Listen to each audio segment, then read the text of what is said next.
چنانچہ جس کے ہاں بیٹی ہو ان کو چاہیے کہ سب سے پہلی چیز اس بچی کو سمجھائیں کہ بیٹیوں کے اندر حیا زیادہ ہونی چاہیے اور ان کو پاک دامنی کی زندگی کی ترغیب دینی چاہیے۔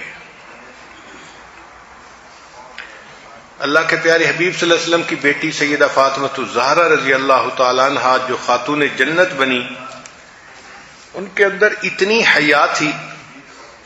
ایک مرتبہ نبی علیہ السلام نے صحابہ سے پوچھا کہ بہترین عورت کون ہے؟ کسی نے کوئی جواب دیا، کسی نے کوئی جواب دیا۔ حضرت علی لانو کسی کام کے لیے اٹھ کر گھر آئے اور انہوں نے آ کر یہی کویسچن سیدہ فاطمہ الزہرا رضی اللہ عنہا سے پوچھا کہ بہترین عورت کون سی ہے؟ انہوں نے جواب میں فرمایا کہ جو نہ خود کسی غیر محرم مرد کو دیکھے اور نہ کوئی غیر محرم مرد اس کو دیکھ سکے، وہ سب سے بہترین عورت ہے۔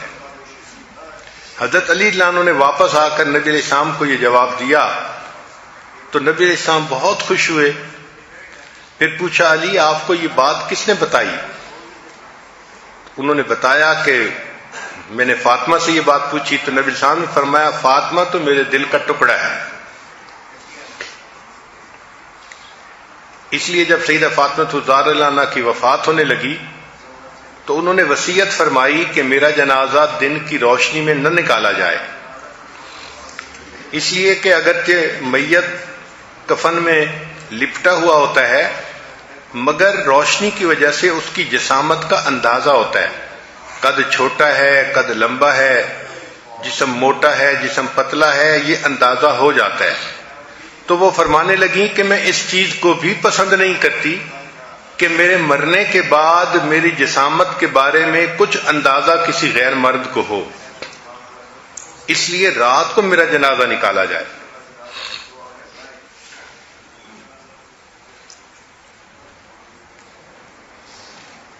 سیدہ عائشہ صدیقہ رضی اللہ تعالی عنہا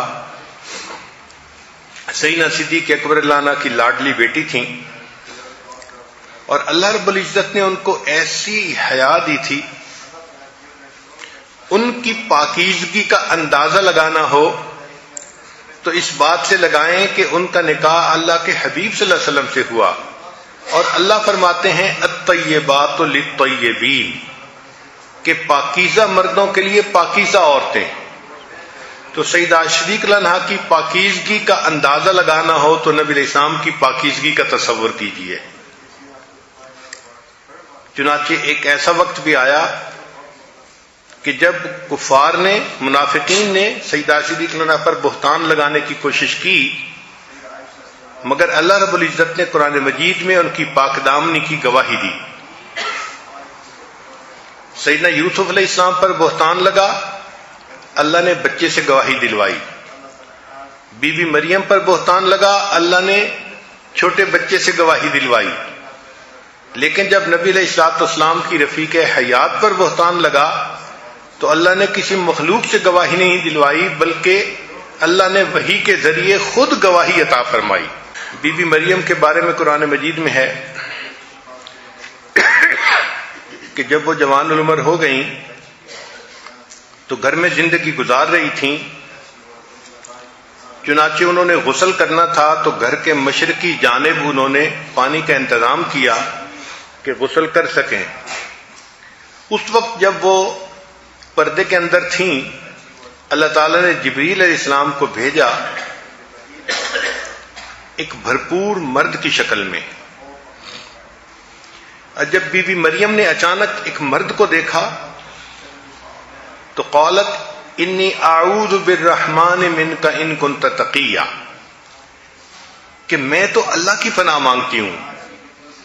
بی بی مریم کوئی آج کے دور کی بگڑی ہوئی بیگم نہیں تھی کہ غیر محرم مرد کو دیکھتی تو مسکراہٹ سے استقبال کرتی۔ وہ پاکیزہ زندگی گزارنے والی تھی، پاک دامن تھی۔ چنانچہ وہ گھبرا گئی کہ ایسے وقت میں ایک غیر مرد کہاں آ گیا۔ جبریل علیہ السلام نے جب دیکھا کہ بی بی مریم گھبرا گئی ہیں تو انہوں نے کہا کہ انما انا رسول ربک، کہ میں تمہارے رب کا نمائندہ ہوں لِأَهَبَ لَكِ غُلَامًا زَكِيًّا، تاکہ تمہیں نیک بیٹا ملے۔ اب بی بی مریم مطمئن ہونے کی بجائے اور گھبرا گئی، یعنی گھبراہٹ بڑھ گئی کہ ایک تو مرد کو میں نے دیکھا اور دوسرا وہ مرد کہہ رہا ہے کہ تمہارا بیٹا ہوگا، اور بیٹا ہو نہیں سکتا چونکہ بیٹے کا کوئی سبب موجود نہیں۔ تو انہوں نے فرمایا انا یکون لی غلام، میرا بیٹا کیسے ہو سکتا ہے؟ ولم یمسسنی بشر، نہ تو کسی مرد نے مجھے ہاتھ لگایا، ولم اکو بغیہ، اور نہ میں کوئی بد کردار ہوں۔ بی بی مریم جانتی تھی کہ بچے ہونے کے سبب دو ہوتے ہیں، یا تو نکاح کی وجہ سے ہوتا ہے ورنہ پھر زنا کی وجہ سے ہوتا ہے، اور یہ دونوں اسباب موجود نہیں تھے۔ تو اس لیے انہوں نے کہا کہ میرا بیٹا کیسے ہو سکتا ہے؟ نہ تو میں نے نکاح کیا اور نہ میں نے زنا کیا۔ تو جبریل علیہ السلام نے جب یہ سنا تو انہوں نے کہا قال کذالک، ہاں ایسا ہی ہے جیسے آپ کہہ رہی ہیں۔ یہ کذالک کا لفظ جو ہے یہ بی بی مریم کی پاک دامنی کے اوپر ایک مہر ہے جو قرآن نے لگا دی۔ ہاں بی بی مریم، آپ جو کہہ رہی ہیں آپ بالکل سچ کہہ رہی ہیں۔ یہ کذالک کا لفظ بی بی مریم کی شان بیان کرتا ہے۔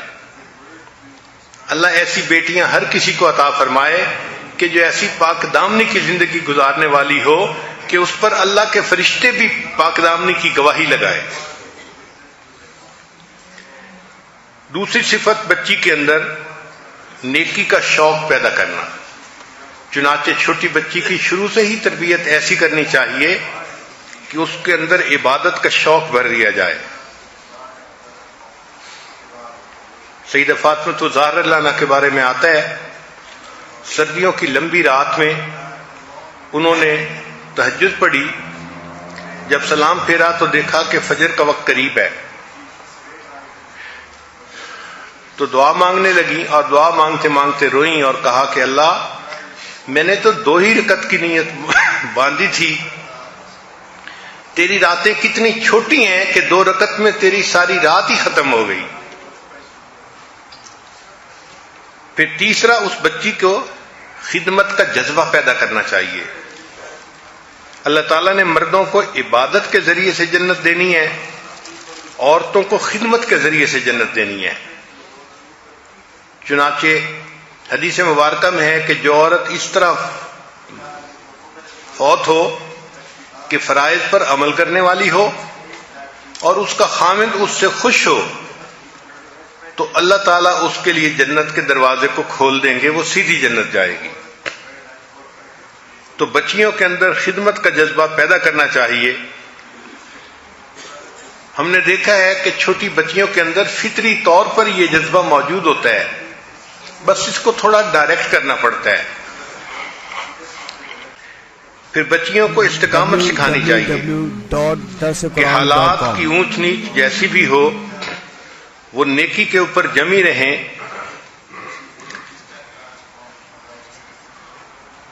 سیدہ فاطمہ الزہرا رضی اللہ تعالیٰ عنہا اپنے گھر کے کام کاج خود کرتی تھیں، ہاتھوں میں گٹے پڑ گئے تھے،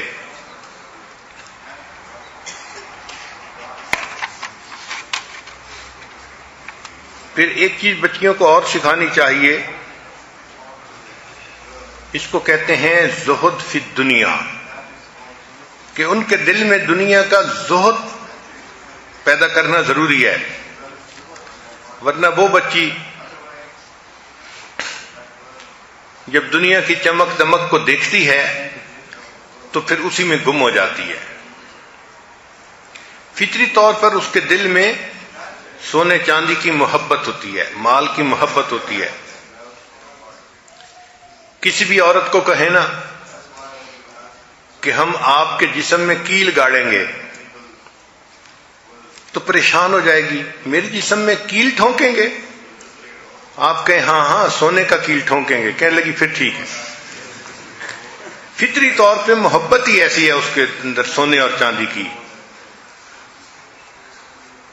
أَوَمَن يُنَشَّأُ فِي الْحِلْيَةِ وَهُوَ فِي الْخِصَامِ غَيْرُ مُبِينٍ۔ تو دل کے اندر آخرت کی محبت ہونی چاہیے اور دنیا کے معاملے میں دل کے اندر زہد ہونا چاہیے۔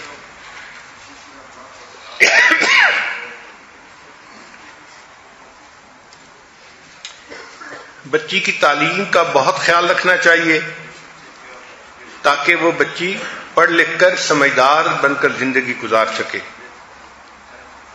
شریعت نے کہا کہ عورت ناقص العقل ہوتی ہے۔ اس پر بعض عورتوں کو بہت غصہ آتا ہے کہ ہمیں ناقص العقل کیوں کہا گیا۔ بھئی اس کی حقیقت کو سمجھنے کی کوشش کریں کہ ناقص العقل سے مراد یہ نہیں کہ ان کے پاس ذہن نہیں ہوتا، برین نہیں ہوتا، بہت ان کے پاس ذہن ہوتا ہے، بہت عقل ہوتی ہے۔ اس لیے ایک بھائی اور ایک بہن مل کے قرآن پاک حفظ کرنا شروع کریں تو ہمارا تجربہ ہے کہ بہن پہلے مکمل کر لیتی ہے، بھائی بعد میں کرتا ہے، کیونکہ بھائی کے اندر کنسنٹریشن نہیں ہوتی۔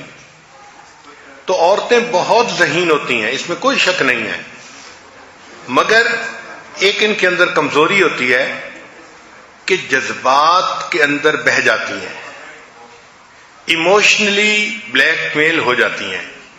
ان کے جو قوت فیصلہ ہے وہ بڑی کمزور ہوتی ہے، وہ ہمیشہ جذباتی فیصلے کرتی ہیں اور الٹے سیدھے فیصلے کر جاتی ہیں۔ چونکہ الٹے سیدھے فیصلے کر لیتی ہیں اس لیے شریعت نے کہا کہ عورت ناقص العقل ہوتی ہے، اور عورتیں خود اس بات کو تسلیم کرتی ہیں کہ واقعی ہمارے فیصلے ایسے ہی ہوتے ہیں۔ خوش ہوتی ہیں کسی سے تو اس کا دل چاہتا ہے کہ بس ساری دنیا میں کوئی نہ ہو، بس ایک یہ انسان ہو جو زمین کے اوپر چل رہا ہو، اور اگر اسی سے تھوڑی دیر میں خفا ہوں گی تو کہیں گی نہیں بس یہ میرے سامنے زمین کے اندر دفن ہی ہو جائے، اس کا وجود برداشت نہیں ہوتا۔ تو یہ جو جذباتی فیصلے ہیں اس وجہ سے شریعت نے ان کو ناقص العقل کہا گیا، ورنہ بچیاں بہت سمجھدار ہوتی ہیں، پڑھائی لکھائی میں اچھے گریڈ لیتی ہیں، ڈاکٹر بنتی ہیں، انجینئر بنتی ہیں، عالمہ بنتی ہیں، ان کی ذہانت سے کسی کو اختلاف نہیں۔